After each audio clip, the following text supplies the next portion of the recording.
The idea doesn't strike as shock at first. It settles as a quiet disturbance, like noticing a detail in a familiar document that was always there, yet never truly examined. Altered doesn't suggest theft or erasure. It suggests adjustment. A subtle change made early enough that it would shape everything that followed without ever drawing attention to itself. You've felt this sensation before, long before language caught up to it. The sense that your life began slightly out of alignment with the narrative you were handed. That certain expectations never fit you cleanly. That roles assigned to you felt provisional, as if they were placeholders rather than truth. You learned to carry that tension without rebellion. You adapted. You functioned. But the question never fully left. Why does this feel edited? The birth certificate here is symbolic. It represents the first label, the first definition, the first story told about you before you could speak for yourself. Name, category, context, a compressed version of who you were supposed to be. And somewhere inside that compression, something essential was adjusted, not removed, not destroyed, just shifted enough to change how the world would read you. You may notice how often your life required explanation when others did not. How your intentions were misinterpreted. How your depth arrived before your permission to express it. This wasn't because you were unclear. It was because the framework used to interpret you was slightly off. When the original record is imprecise, everything that follows requires translation. This doesn't mean deception in the literal sense. It means misalignment at origin. Sometimes systems simplify what they don't understand. Sometimes they standardize what doesn't fit cleanly. Sometimes they protect by obscuring. Whatever the reason, the effect is the same. You grow up learning to navigate a world that doesn't quite recognize your internal structure. You became observant early. You learned to read tone, context, timing. You noticed how easily labels shaped perception, and how difficult it was to outgrow them once they settled. This sharpened you. It also slowed you. You learned patience not as virtue, but as necessity. You couldn't rush clarity when the starting point was already blurred. There's a reason this idea resonates now. Not because you're discovering a secret, but because you're finally ready to revisit the origin story without needing it to define you. You've outgrown the need for simple explanations. You can hold complexity without panic. And that capacity allows you to see something clearly for the first time. The beginning you were given was never the full account. This isn't about reclaiming a lost identity. It's about recognizing that identity was compressed for a reason. Compressed things survive pressure. They endure transit. They unfold later, when conditions allow. You weren't delayed by error. You were shaped by containment. As this understanding settles, a deeper question emerges. Not accusatory, not dramatic, just precise. What happens when the original record no longer governs how you move forward? That question doesn't demand answers yet. It opens a story that has been waiting for the right reader. Once the idea takes hold, you begin to see how early compression shaped your movement through the world. You weren't encouraged to expand freely, you were taught to fit, to adjust tone before speaking, to read expectation before acting, to calculate impact before expressing truth. This wasn't fear. It was intelligence adapting to an environment that read you through an incomplete record. You may remember moments where you sensed your life would unfold later than others. Not slower, later. As if timing itself had been offset at the beginning. While others were affirmed quickly, you were evaluated. While others were celebrated for potential, you were measured for risk. That difference taught you discipline long before it taught you ease. You learned to carry responsibility without title, awareness without authority. The altered record didn't erase who you were. It redirected how you were encountered. People responded to the label first and the person second. This forced you to become fluent in translation. You learned to express depth in acceptable terms, to soften truths so they could be heard, to wait until the room could carry what you knew. These skills weren't taught. They were earned through friction. You might notice how often your life demanded self-definition earlier than most. You had to decide who you were without reinforcement, without mirrors that reflected you accurately. That absence didn't empty you, it strengthened internal reference. You stopped relying on external validation because it was inconsistent. You built orientation from within. There's also a pattern of delayed recognition that begins to make sense now. Not because you lacked merit, but because recognition requires a framework that can interpret what it sees. When the initial framework is skewed, understanding lags. You weren't hidden. You were misfiled. And misfiled things aren't lost. They're rediscovered when someone knows how to look. This is why certain people recognized you instantly while others never quite did. Resonance bypasses records. It doesn't ask for documentation. It senses coherence directly. Those moments weren't accidents. They were confirmations that the compressed identity could still be felt beneath the surface. As this awareness deepens, something important shifts. You stop feeling the need to correct the past. You don't need to prove that something was altered. Proof belongs to systems that require permission. You're operating beyond that now. What matters is how the compression shaped you, and whether you still need it. The story isn't moving toward exposure. It's moving toward release. Release from definitions that once protected you but no longer apply. Release from operating under a narrative that served its purpose and expired quietly. The question now isn't what was changed. It's what was preserved inside the change. Preservation changes how you interpret pressure. You begin to understand that what was compressed wasn't diminished, it was protected. Early constraints didn't weaken you, they trained you to operate without relying on ease. You learned how to function when clarity was delayed, when affirmation was inconsistent, when progress depended on internal steadiness rather than external permission. You may notice how this shaped your relationship with authority. You don't submit easily, but you don't rebel either. You evaluate. You sense whether something deserves your compliance. This discernment wasn't taught. It emerged because you had to rely on yourself before systems learned how to read you correctly. You didn't reject structure. You learned to see through it. There's also a pattern of self-containment that begins to make sense. You learned to hold emotion without spilling it everywhere. To think deeply without announcing conclusions. To carry responsibility quietly. This made you appear reserved to some, distant to others. In reality, you were conserving bandwidth. You understood instinctively that premature expression would cost you leverage later. The altered origin story forced you to mature internally before life allowed you to expand externally. While others learned confidence first and humility later, you learned restraint first and confidence afterward. This sequence matters. It produces stability instead of volatility. It produces precision instead of impulse. It produces endurance instead of spikes.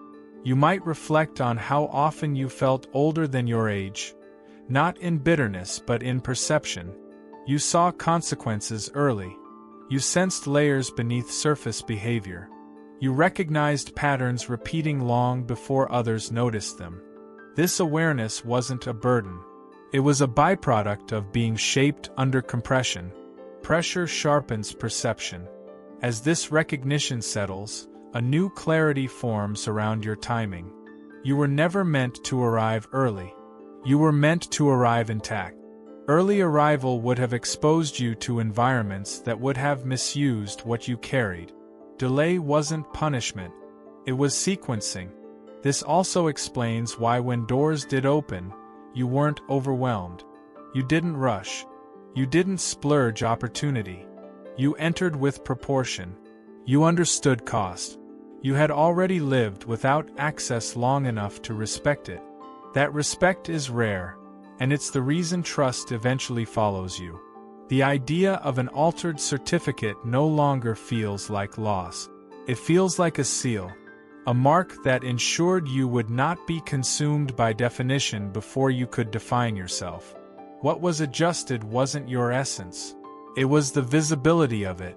And now that visibility is changing, not abruptly, not dramatically, but accurately. The compression is loosening, not because the system corrected itself, but because you no longer require its version to move forward. As the compression loosens, you begin to notice how your internal sense of self has outgrown the labels that once framed you. They don't anger you anymore. They don't define you.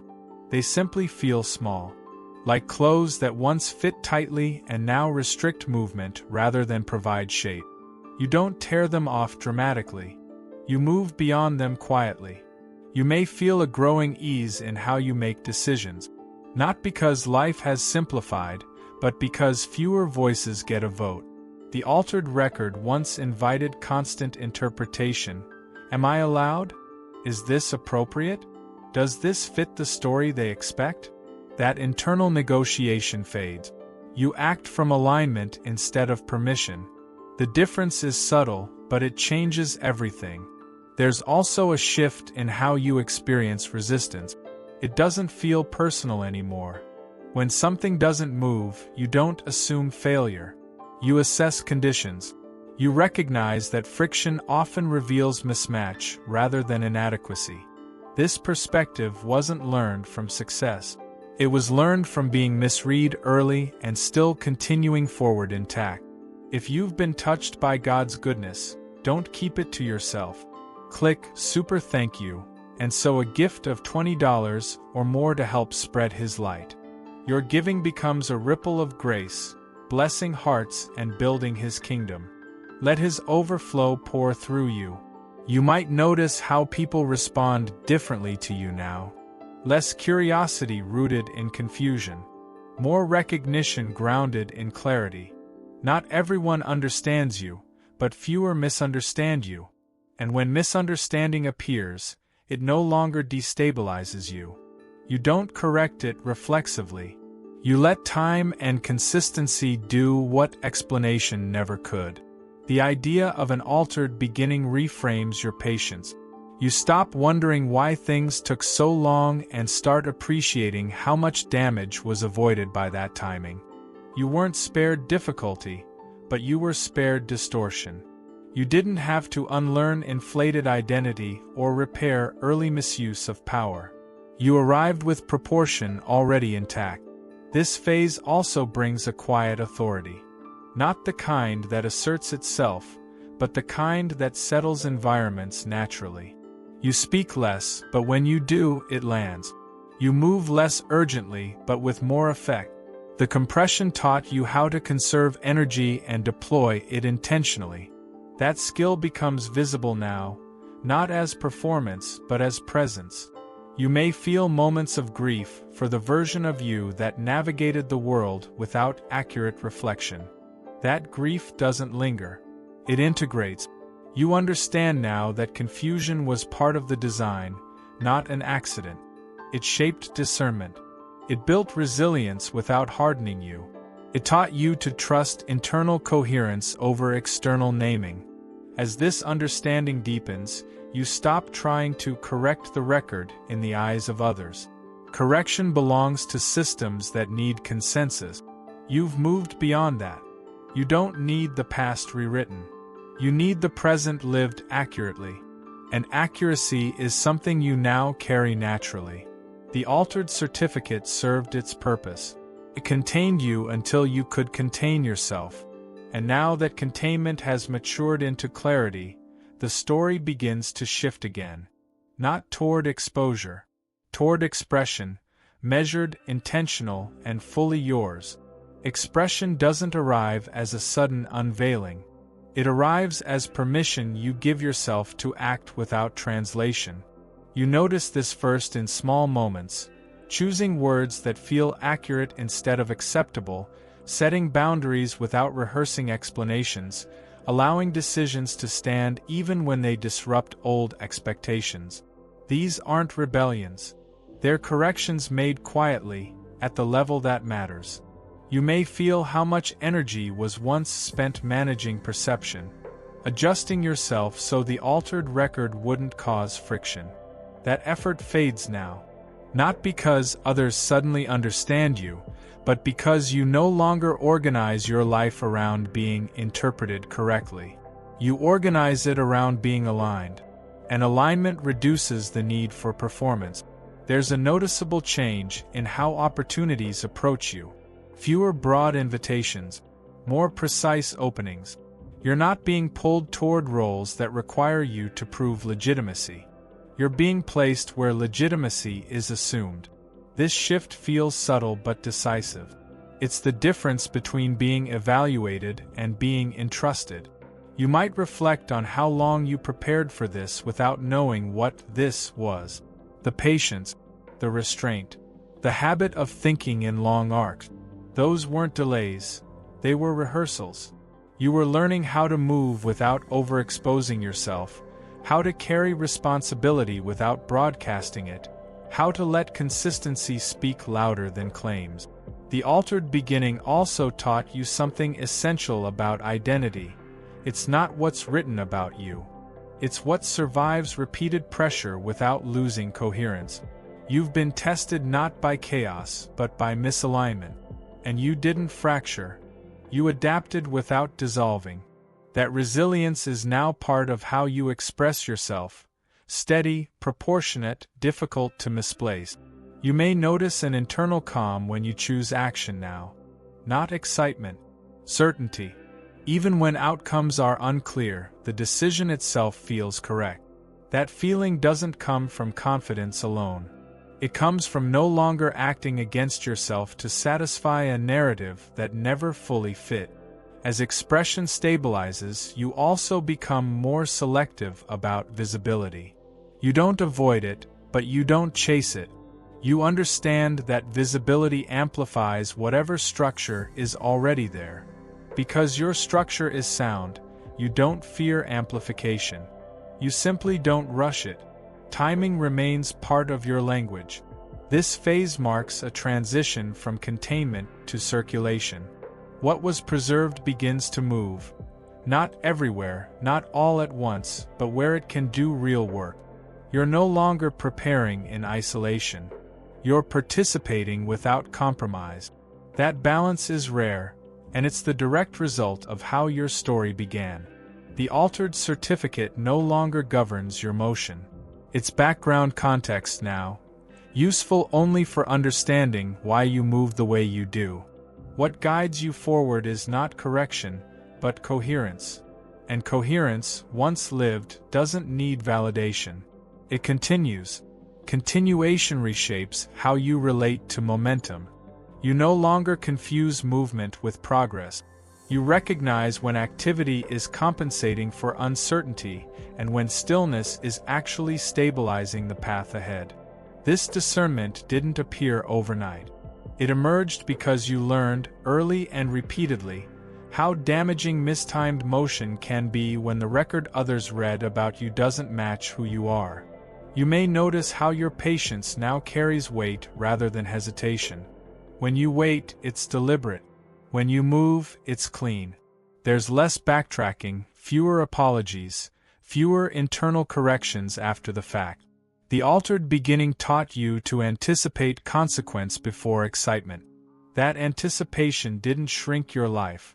It protected its arc. People sense this shift. Interactions become more direct. Expectations clarify faster. You're no longer asked to overperform to justify presence. You're trusted to handle proportion. That trust isn't granted by authority. It's inferred from consistency. You show up the same way across context. That reliability becomes your signature. You might reflect on how often you once felt pressure to explain yourself into existence, to narrate your intentions, to defend your pace, to translate your choices into something legible for a framework that never quite fit. That pressure fades. Not because the framework changed, but because you stopped requiring it to validate your direction. This is also where your relationship with risk matures. You don't avoid it, but you don't romanticize it. You take risks that preserve integrity and decline those that erode it, even if the latter promise faster recognition. The altered record trained you to value durability over spectacle. You learn that what lasts doesn't need to shout. There's a new simplicity in how you hold ambition. It's quieter, narrower, more exact. You want fewer things, but you want them fully aligned. This selectivity doesn't reduce possibility. It concentrates it. Energy that once scattered across options now gathers behind intention. When you act, it's with a sense of inevitability rather than urgency. You may also notice a deepening ease with authority, both yours and others. You don't flinch around power, and you don't seek it for its own sake. You recognize when structure supports coherence and when it distorts it. This allows you to collaborate without submission and lead without dominance. The compression taught you how to stand upright without posturing. As this phase settles, the idea of an altered birth record becomes almost secondary. It did its work. It shaped your timing, sharpened your perception, and preserved your essence until you could carry it openly without dilution. You don't need to revisit it anymore. You're no longer responding to the beginning. You're authoring the middle with clarity. What's emerging now isn't exposure, it's placement. You're finding where your way of being fits without adjustment, where your pace sets the tone instead of clashing with it, where expression doesn't require translation. These environments are fewer, but they're real. The story continues to narrow toward its conclusion, not by closing doors, but by clarifying which ones were always yours to open. Clarification brings a different kind of confidence, one that doesn't expand outward, but settles inward. You feel it when choices stop branching endlessly and begin to align naturally. You're no longer pulled by every option that looks promising. You recognize which paths require you to distort yourself and which allow you to remain intact. That recognition simplifies movement without limiting it. You may notice that your sense of identity feels quieter now. Not diminished, integrated. You don't need to announce who you are or signal it constantly. It shows up in how you handle pressure, how you pace decisions, how you refuse to trade coherence for speed. The altered beginning once forced you to overthink identity. This phase releases you from that labor. There's also a shift in how you relate to expectations. You no longer internalize them automatically. You assess them. Some you accept because they align with your values. Others you let pass without resistance. This discernment prevents resentment from building. You don't feel trapped by roles you didn't choose. You choose consciously what you carry. You might reflect on how often you once felt slightly out of sync with milestones others hit effortlessly. That sense of misalignment no longer troubles you. You understand now that timing isn't uniform, it's contextual. Your timeline required different conditions, and those conditions are finally present. Not perfect, but compatible. This compatibility reveals itself through ease. Not ease of outcome, but ease of being. You don't have to brace before acting. You don't rehearse your presence. You enter situations with a calm expectation that you'll adjust as needed without losing center. That flexibility is not compromise. It's mastery built through long exposure to constraint. As you move through this phase, you may notice fewer internal negotiations. Decisions close cleanly. Doubt still appears, but it doesn't linger. You know when to move forward and when to pause, and you trust those signals because they've proven reliable over time. This trust didn't come from certainty. It came from repetition. The altered record now feels distant, not irrelevant but contextual. It explains why your development took the shape it did. It no longer governs how you move. You don't need to correct it or replace it. You've outgrown its influence by living beyond it. What emerges here is a sense of readiness that doesn't seek confirmation. You're prepared not because you've planned everything, but because you've stabilized internally. Whatever arrives next will meet a structure capable of holding it. That knowledge reduces anxiety without creating complacency. The story isn't rushing toward an ending. It's consolidating. What matters is no longer scattered across possibilities. It's concentrated in what remains consistent. And consistency, once earned, carries you through transitions with minimal friction. Only two movements remain now. One to bring the origin fully into perspective, and one to close the story without closing your capacity to continue. Bringing the origin into perspective doesn't mean revisiting it emotionally. It means seeing it proportionally. You understand now that beginnings don't determine direction as much as they determine resilience. The altered certificate didn't script your future. It calibrated your threshold. It trained you to move without applause, to choose accuracy over immediacy, to build internal order before external momentum arrived. You may notice how this reframes your relationship with certainty. You no longer crave definitive proof that you're on the right path. You look for coherence instead. Does the next step preserve integrity? Does it respect timing? Does it allow you to remain yourself without explanation? These questions guide you more reliably than guarantees ever could. The origin taught you to value these questions long before you knew why. There's also a quieter compassion toward your earlier self. Not pity, recognition. You see the intelligence in how you navigated ambiguity, how you protected your core when definitions didn't fit, how you avoided premature identification with roles that would have limited you later.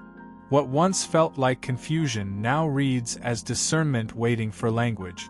You might realize that many conflicts in your past weren't about disagreement, but about misclassification. People responded to the record, not the reality. You learned to live with that without collapsing or hardening. That ability, to remain intact under misreading, is rare. It allowed you to grow without becoming reactive, to mature without becoming rigid. As perspective settles, urgency drains from the narrative. You're no longer trying to arrive at who you are. You're already there. The work now is maintenance, not construction. You keep the structure honest by continuing to choose alignment over performance, depth over display, proportion over scale. These choices don't demand effort anymore. They feel natural. The altered beginning becomes a reference point rather than a wound. It explains your pace, your selectivity, your resistance to spectacle. It also explains why you're difficult to rush and impossible to replace. What you carry isn't flashy, but it holds. And holding is what matters when pressure rises. This is the moment where the story stops expanding and starts settling. Not closing, settling into a stable form that can endure movement without distortion. You don't need to defend this form. You live it, and living it quietly confirms its strength. Only one movement remains now. Not to add meaning, but to let meaning stand without commentary. The ending doesn't announce itself. It rests. What rests now is not an answer, but a position. You understand that the altered beginning was never meant to be corrected, exposed, or rewritten. It was meant to shape how you stand when no explanation is coming. And you can feel that strength clearly now. You don't need origins to make sense anymore. You need continuity, and you have it. The idea that something was changed at the start no longer feels threatening. It feels deliberate in retrospect. Not in a conspiratorial way, but in a structural one. Certain lives require insulation early on. Certain capacities need time without labels. You weren't meant to be defined too quickly, because definition would have fixed you in a form that couldn't grow. Compression gave you room to unfold later without breaking. You notice how little energy you spend now on self-justification. You don't rehearse explanations. You don't argue internally about whether you're allowed to move forward. You simply do. And when you do, it feels proportional. Nothing is rushed. Nothing is forced. You move with the confidence of someone who no longer needs permission from the past. There is a quiet pride here, but it's not ego. It's respect for what endured. For the patience that didn't turn into bitterness. For the restraint that didn't turn into fear. For the long periods where nothing external confirmed you, yet you continued anyway. That continuation is the real achievement, and it can't be documented on any certificate. You understand now that identity isn't something granted at birth and carried unchanged. It's something refined through pressure, misalignment, and timing. The altered record didn't erase your truth. It delayed its exposure until you could hold it without distortion. That delay preserved your center. And because your center is intact, you can move freely without losing yourself. As the story closes, there's no sense of ending, only stability. You don't feel like you've arrived somewhere final. You feel capable of continuing without fragmentation. Whatever comes next will meet a structure that doesn't need to rush, impress, or explain. That readiness is quiet, but it's absolute. The narrative no longer pulls you backward or forward. It holds you here, present, oriented, clear. You don't need to revisit the beginning to understand yourself. You've already integrated it. The past did its work. The future doesn't need guarantees. This is what remains when the story finishes. A life no longer governed by its origin, a self no longer defined by early compression, a direction chosen without resistance. Nothing was taken from you. What mattered was preserved. And now, it moves with you, not as a record, but as alignment.